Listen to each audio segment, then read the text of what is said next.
And welcome to another edition of Wolverine Chat. I am your host, Tim Raymond. We'll be going over the Texas game today. This is actually the first podcast of the season. We did not record or post one last week after Fresno State. Our last one was against Washington, so think about that. Last time I talked to you, we were basking in the glory, which is Michigan's national championship. And whatever happens this year, they can't take the last 3 years away. They can't take the last three victories over Ohio State. They can't take the last three Big Ten championships, college playoffs. They can't take it away.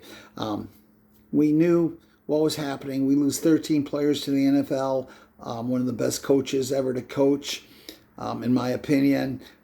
J.J. McCarthy, Blake Corum. And what's going to happen? This is going to happen. Then you add, show me a team with a tougher schedule ever.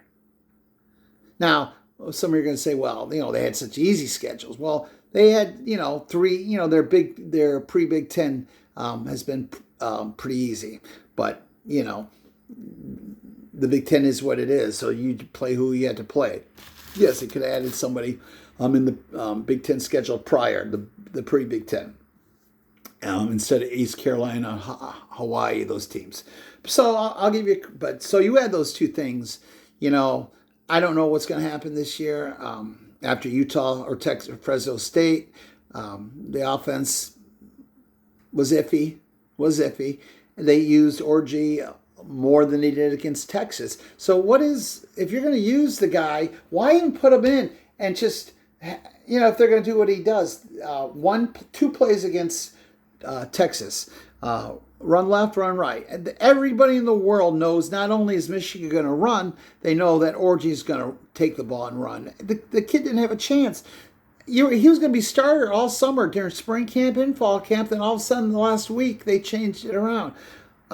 He deserved. If he can't play, if he can't throw, fine. But let's see. I mean, this is not working right now. Okay. Now Davis Warren isn't god awful. Let me see.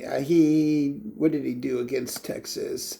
So he was 22 for 33, has 204 yards, 1 touchdown, 2 interceptions. The one interception was totally Colston Loveland's fault. That's at halftime when Michigan was literally going down to make it 17-10. That was the turning point of the game, people. Michigan had just played probably their worst first half ever, if I can remember. Just terrible. And they were going to be down by either a touchdown or 10 points. At worst, 2 touchdowns, and we were getting the ball to start the second half. That didn't happen. They didn't review it, which I'm not saying it was not a catch, but in today's world of what's a catch, what's not a catch, come on. At least review it. Give us a chance. But they didn't. And then, could we hold them? Of course not. Again, we can't.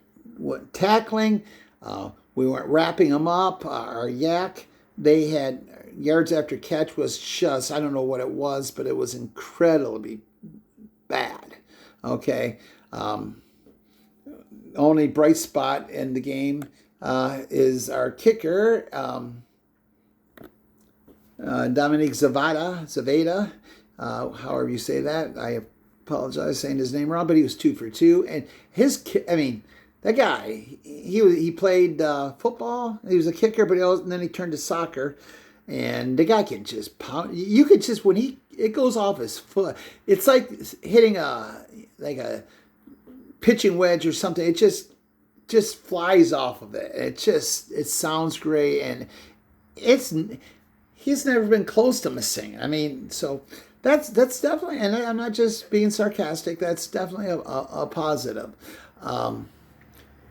But running, start with the running game. Let's talk about Donovan Edwards. We got to get him touches, and here's the reason, because he is not a ground and pound up the middle running back. That's going to be Khalil Mullins. That is our guy. That's basically our RB1, but we got to put Donovan. We got to get him mixed up in the running game, the passing game. the guy, he has too much skill. Okay, he's explosive. You see what he does in those Ohio State games and in Washington, and he is a skillful player, and he's going to break one. Now, he's no Barry Sanders. I'm not even saying he's even anywhere in the hemisphere as Barry Sanders. But if you remember, Barry would have he wasn't a ground and lower your shoulder. He did everything, but Donovan's lowering his shoulder and just following his blocks, and he's got to be more patient. He's got to juke a little bit, find his open, and then take off like he did against Ohio State a couple times. But you can't do that if you don't give him enough. He had 8 carries. That's not going to do it. He was 5.1, so he wasn't terrible. It's just not enough carries. But when you're behind at halftime 24-3, then you got to start passing. So Khalil Mullins, 6 for 25, 4.2. Benjamin Hall, I don't think he's terrible. He only had 3 carries, but 14 yards. So then receiving. Who's our receivers besides Loveland? Yes, you could say Samai Morgan.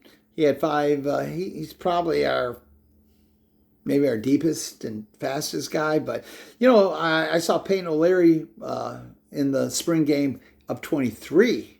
And he was impressive, and I thought he might be one of our guys. I think Kendrick Bell, he's our most stereotypical wide receiver, tall. He can get that 50-50. He went one time to him. So we got to get Kendrick Bell. That's Ronnie Bell's brother. Got to get him involved. And again, Donovan Edwards, we got to get involved. Just a little out. And I'm not talking about getting him in the backfield around. I'm talking spreading him out wide, putting Donovan wide as a receiver, getting him over the middle. Okay, we just got to figure it out, guys. I'm not blaming Sherrone Moore on all this, but he's got to get it together. Martindale, defensively, a lot of people are saying Don Brown 2.0. I don't know. I got to give him a little. I can't. The data's too small for that, but we just got to figure it out. And my biggest concern or blame for Sherrone and the rest of the staff is, why did they not go to the portal? They knew what we had. They saw these guys. Now, could they both develop and be a serviceable quarterback? Yes. Are they serviceable now? No. Okay, they're not. Okay. Again, I'm not saying Davis Warren, his numbers aren't terrible, but it's just it's just not working. Our offensive line has got to protect him, and we got to just. And we're not, no matter, even if they're playing the best they could, they're not last year's team. So let's lower our expectations. I mean, even from the beginning of the season, some people were thinking we were going to figure this out and get back. Now, was it possible that we made it to the playoffs? Yes, because there's 12 teams. Okay, 3 losses, and we're probably in. 4 losses, no. But right now, I would take 4 losses. But you know what? I'm not worried about MSU. These teams I'm hearing that we might win 3 games. That's just typical football fans that don't know what they're talking about, that give up. We're not going to lose to Michigan State. I'm promising you right now, we're not going to lose to Michigan State. We're not going to lose to Illinois. Okay? I've heard, those teams we could lose to. Oregon. They're struggling themselves. We're going to get it together. And I'm picking 8-4 right now and a decent bowl game. But we gotta work it out. Sherrone said in his press conference he didn't want to make a knee-jerk reaction. He was going to watch the film. My man, you watched a film, okay? Is the personnel right? I don't know. That's not I'm just a fan, okay, who likes to talk about it. You're the one who's with them in practice and sees them. So let's figure it out, guys, okay? Let's come out. We got to do it quickly. Arkansas State, that's our game to fix it, because we got USC right after that. I'm telling you, if we don't get it together, we're not going to beat USC either. We're not going to have a chance. I'm pricking that they're going to get better, and I think they have a chance against USC. And I'm telling you, if they beat you, because Texas is not a Big Ten team, if they beat USC, then that's going to be the deciding factor, in my opinion. Because, okay, what's going to happen? We got to beat USC. We got to be able to beat one of these decent teams. And if we play a great game and lose, maybe. But if we play another Texas S type game, not good. But what about that Texas? Let's just give them the credit too. Yes, Michigan really kind of flubbed it up for themselves, and I think if they had played better ball and mistake-free ball, this game would have been a lot closer. But Texas deserved this. They are a dominant team. They are a good team, and I think they're my favorite to win the national championship. Remember, last year they were one play away from playing Michigan for the Natty, but it didn't happen. We played Washington, and you know what? We won the national championship. Let's not forget that. People, enjoy it. Don't just pout. Enjoy that feeling. It was a year ago, 3 years in ago. We've lost 3 years in a row, and we lost one regular season game in 3 years. 23 straight home games. Goes back to 2020. Okay, when's the last time we lost? Since COVID. That's how dominant we were at home. Okay? Let's enjoy that and not forget that. That'll be something that's in our memories forever. All those Big Ten championships, all those wins over at Ohio State. Ohio State beats us this year. Okay, well, we're going to get it together and we'll beat them next year. I mean, that's just my attitude. Okay, I'm not going to worry about what I can't worry about. Okay, I hope that Michigan plays well. I hope they win, and I'm not saying they can't, but I'm just saying if they don't. And we have a bad year, which we're probably going to have a relatively bad year compared to what we did last year, but it's okay. The Lions win the Super Bowl this year, and next year they don't win the Super Bowl. Does that take away from them winning the Super Bowl this year if we do that? We went to the championship game against San Fran last year, but they didn't win it all. Michigan won it all. We won the Super Bowl, the college Super Bowl, the national championship. So let's just give them some credit and realize, yes, there's some things. A lot of teams just rebuild. They leave, we replace, and they just keep going. Like the Alabamas, like the Georgias. Yes, Michigan didn't do a great job of recruiting those key positions. I thought Jaden Davis might be that guy, but we lost so many quarterbacks that just came close to coming to Michigan that didn't.